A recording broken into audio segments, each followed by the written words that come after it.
Hey guys, it's me, Miss Norris, and today I'd like to share a fun springtime read aloud with you of the story The Chocolate Rabbit. The story The Chocolate Rabbit was written in 1983 by Maria Claret, and it tells the story of why we see chocolate bunnies at Easter. If you're ready to hear the story, I'm ready to share it with you. Here we go.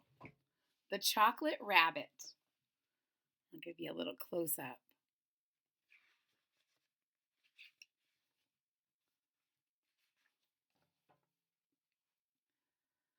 This is the story of Bertie Rabbit. He was a very special rabbit, and it is thanks to him that there are chocolate rabbits in the shops every Easter. I'll give you a little close up of Bertie. Isn't he cute? Bertie had two sisters, Polly and Patty. Every day they complained loudly, "Must we go to school?" But Mother Rabbit wanted them to be very wise, and she made them go. She cooked their breakfast, cleaned their ears, and combed their silky fur and whiskers, and sent them off with their lunch boxes. So here is Bertie and his sisters and their mama getting ready for school. And his sisters, Polly and Patty, sometimes complained about going to school, but Mama said that they were going to be smart little bunnies. Bertie's father was a fine artist. He earned enough to keep his family by painting Easter eggs. He used many colors and many patterns. He painted eggs blue or pink with blue stripes. He decorated them with tiny flowers and sometimes with shining stars, or even with wavy colored lines. He was very clever. So here's a picture of Bertie's dad, the egg artist.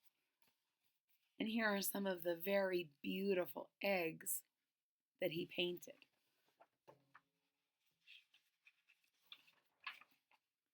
Every year, Father Rabbit set aside a little of his hard-earned money until he could announce proudly, "We're going to have our photograph taken." While Father Rabbit spent his days painting, while Father Rabbit spent his days painting eggs, Mother Rabbit looked after the house and made sure Bertie and his sisters went out to collect fine, fresh eggs. So, one of the things that Papa Rabbit liked to do that was special for his family was to get together and have everyone take a family photo. And these are all the things that Papa did. In the meantime, Mama took care of the house and she had the children help collect eggs. The young rabbits enjoyed taking their baskets into the countryside, but Bertie often ran off to play with his friends, and he ate every carrot he could find. Best of all, Bertie liked to go off on his own. He would wander away and forget all about his sisters and about collecting eggs. So all the kids like to go out and collect the eggs, but Bertie also likes to explore and eat every carrot he can find and meet new friends like squirrels.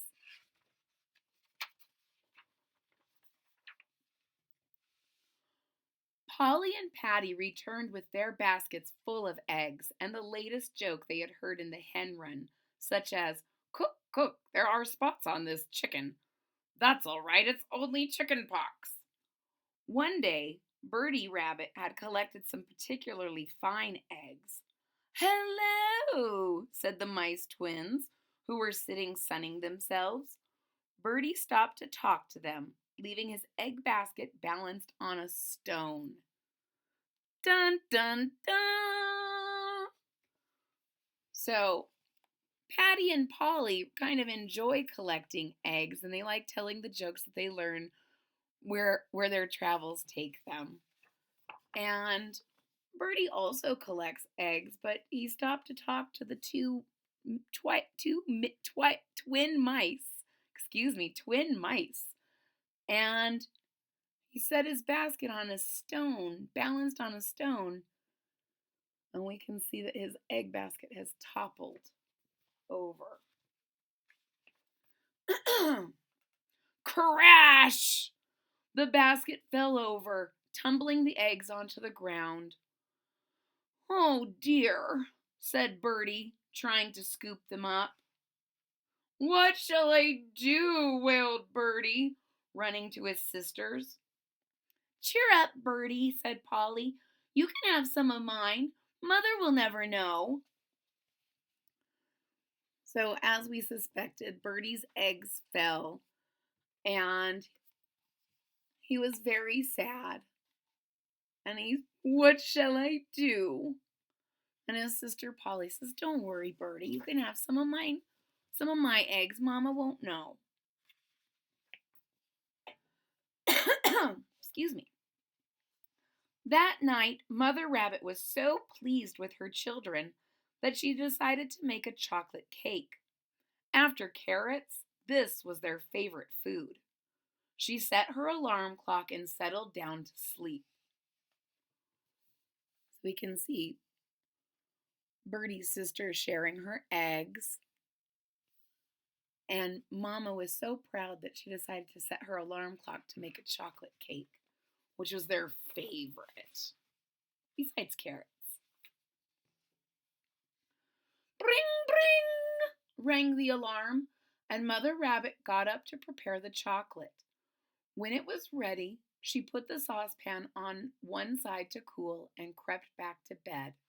"Oh, what a treat for my family," she thought, "and what a surprise."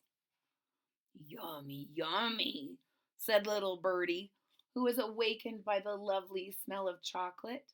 He leapt out of bed and ran downstairs. So Mama's gotten up in the middle of the night to melt chocolate and let it sit to the side to cool. But that delicious smell has awoken Bertie, and he's going to the kitchen to investigate.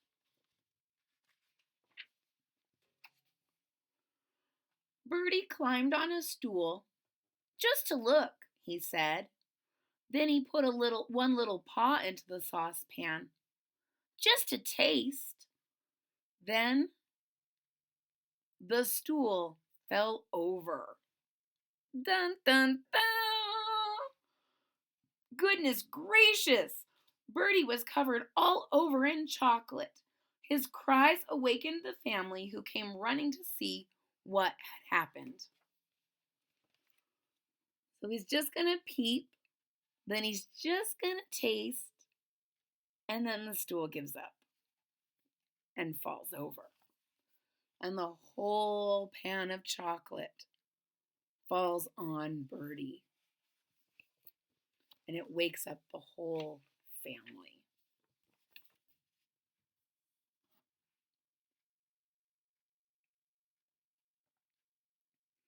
I thought you might want to take a look at that for just a second before I read. They stood around speechless until suddenly Father Rabbit shouted, "I've got an idea! A marvelous idea! Why hasn't anyone thought of it before? Stay absolutely still, young Bertie. Don't move a whisker."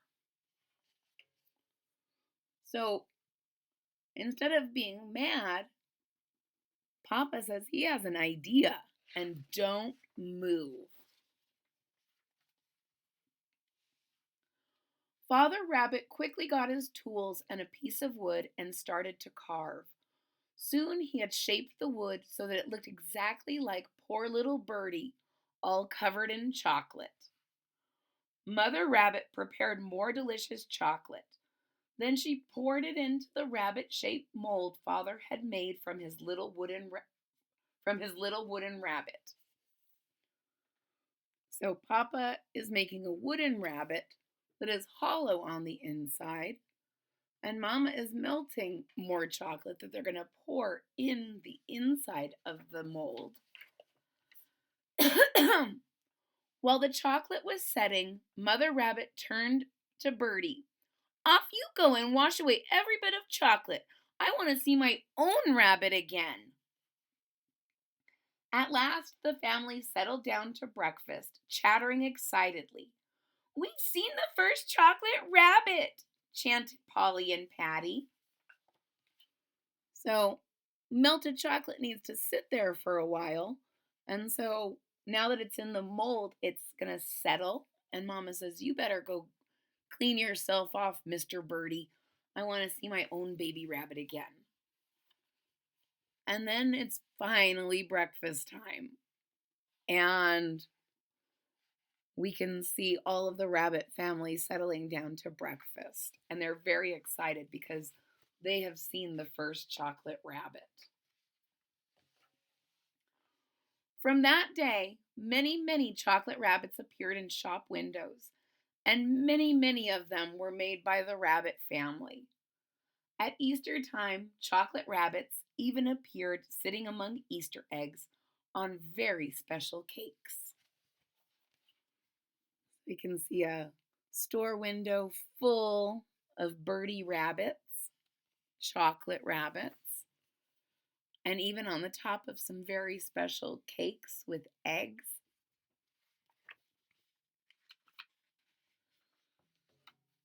And who do you think delivered all those chocolate rabbits? Why, little Bertie, of course, with his own yellow cart, and he never dropped a single one.